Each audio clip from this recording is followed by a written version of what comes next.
Good afternoon, everybody. Colin here with Techout. Today we're going to be looking at the Samsung Galaxy Z Flip 3, and I want to go over some of the likes, likes and dislikes of this device.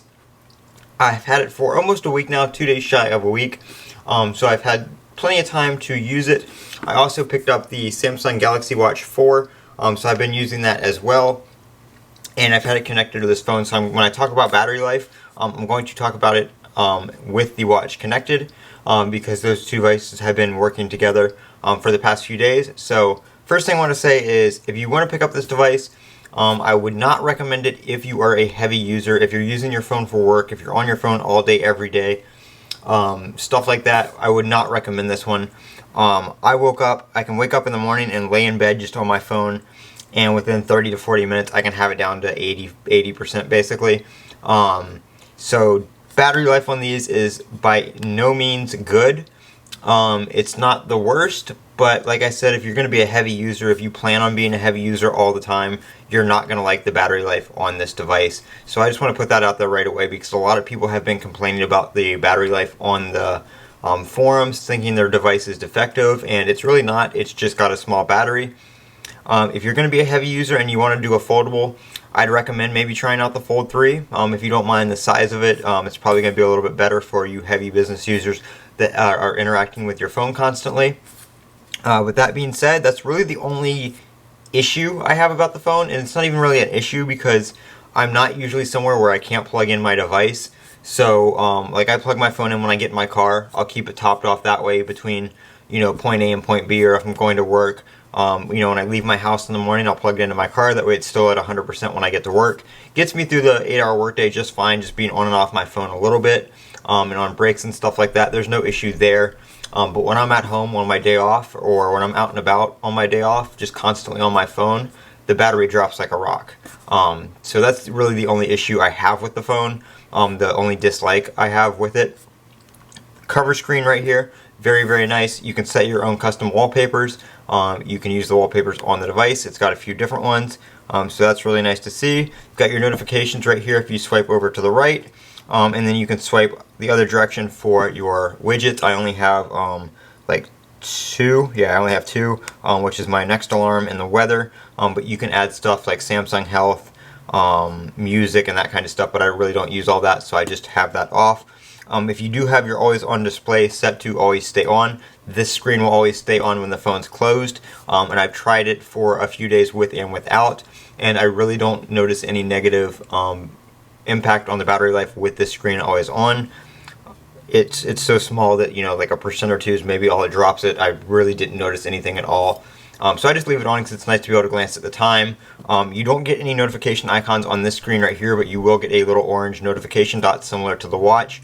And then you can double tap the screen to wake it up, and you can swipe over and see what notifications you have. You can also use the power button to wake and sleep the cover display, so that's pretty nice. And then flipping the phone open here, we've got your regular Android lock screen just like on any other phone. Fingerprint sensor right there on the side. It's plenty fast, no issues. A lot of the gripes people have with it is that it's so high up, and that's just because this is the folding point of the phone right here.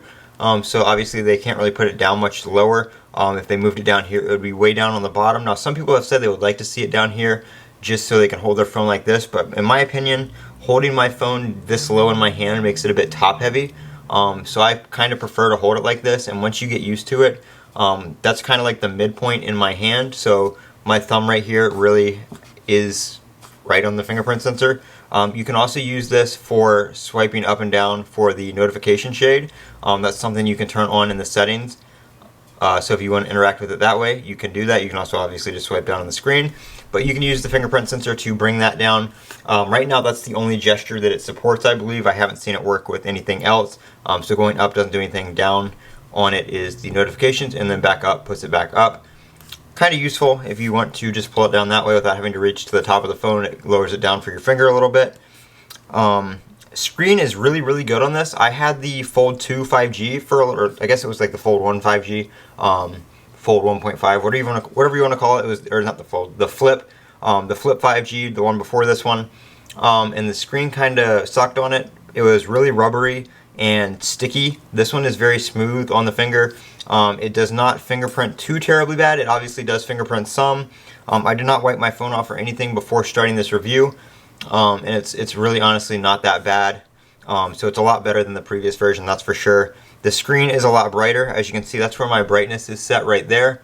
And the screen is plenty bright. I usually keep it about in the middle, just because it's good enough for me and it saves on battery life a little bit. Obviously, one of the big pluses with this display is the fact that we do get the motion smoothness. We get up to 120 Hertz. It is adaptive, so it does adjust. If you don't need the full 120 Hertz, it does, adjust that up or down to save on battery life. You can limit it to 60 Hertz right here, which will give you longer battery life. I have not tried that. I like the 120 Hertz enough that I leave it there because it's worth it on the battery life. So that's where I keep it. Right here we have the display section for the cover screen specifically, so it has its own settings section. You can have it set to turn on the screen for notifications. It's kind of confusing because it depends on how you have the notifications set up, whether it wakes the screen or not. So that's, it's kind of weird on what notifications do. You basically have to have the pop-up notifications on for it to wake the screen, and you have to have them set to show content when the phone is locked and all that kind of stuff. If you have some of that turned off, they usually don't show, and you'll just get a little flash of the notification dot, and then you can wake the screen and swipe over and see it. But here's the different clock styles we have right here. Some of these you can't set custom backgrounds, like these 4 right here you can't set custom backgrounds, but everything else with a little Android on it is the ones that accept a custom background. You can change the clock color and stuff right here, and then like I said, you can select your background image right here on the bottom. And you can choose from the default wallpapers they have. They have some specific just for the cover screen right here. And then you can go back and you can also do them from the gallery, and you can resize and drag it around and all that kind of stuff to customize it. So that's what I have. Here's your widget section right here. So you can turn these on or off. There are no custom widgets right now from third-party apps. Maybe that's something we'll see in the future. I kind of hope it is. But you can reorder these, or you can turn them on or off. So like the schedule, music, timer, Samsung Health, all that kind of stuff. I just have all that turned off because I only use the weather and the next alarm one to check to see if I have my alarm turned on. And I don't want to have to swipe through a bunch of them to get to the other ones. All the other settings here are your standard settings, like your lock screen and your home screen stuff. That's just your standard settings on One UI, just like it is on every other Samsung phone. Really the only thing we have specific to this one is the cover screen, and that's pretty much it. We do have some advanced features like labs. If you go into labs here and you turn this multi-window option on, you can turn on what apps you want to use in the flex mode. So flex mode is when you turn your phone like this. It will kind of readjust the app to have content on the top and the bottom. So if the app doesn't support it, like we'll turn on, let's just do, find an app here. Settings doesn't do it. We'll just do the Shop Samsung app and go in there. So we go to the Shop Samsung app right here, and I fold the phone.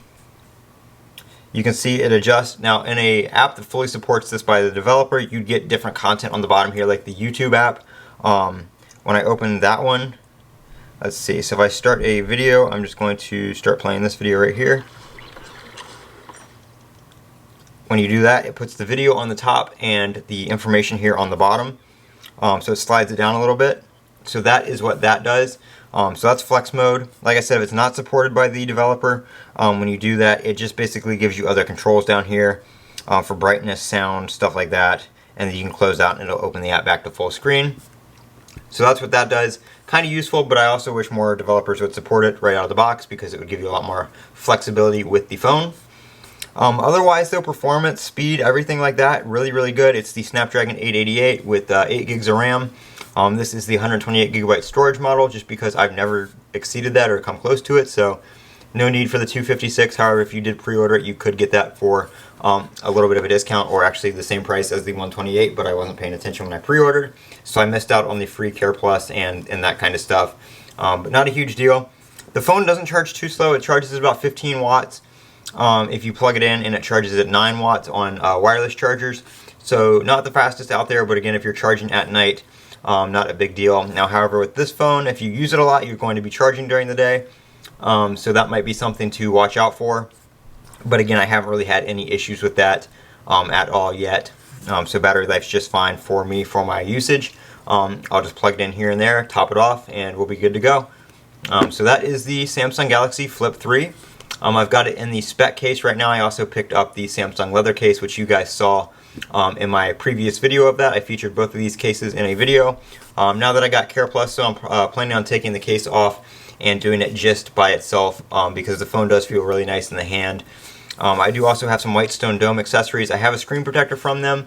I'm not going to put the screen protector on right now because I don't want to take the factory one off if I don't have to. And right now that screen protector is still in really good condition. So if it wears out or anything like that and I need a replacement, I'll put the Whitestone Dome one on. But they did send me a screen protector for the cover screen, the top glass right here, and the back glass. So I will be putting that on and showing you guys that in a later video. If you do want to replace your screen protector though, I definitely do recommend Whitestone Dome products because they are really good. I've had them on my iPhones and my previous Samsung devices. And with that under display fingerprint sensor on like the S21 Ultra, they work really well with that that glass technology that they do have. So I recommend those products, but like I said, I'm not going to put their screen protector on this phone just quite yet because the factory one is still really good. If you guys have any questions about this device and want to know anything about it, whether it's worth it or not for you to get it, I would say that definitely depends on your use case, so I can't really answer that for you. It is a good device, but like I said, depends on your usage. So if you have any questions about it, feel free to drop them down in the comments section below, and I'll be happy to answer anything I can. I'm Colin with Techout. Don't forget to comment, rate, and subscribe, and as always, have a great day.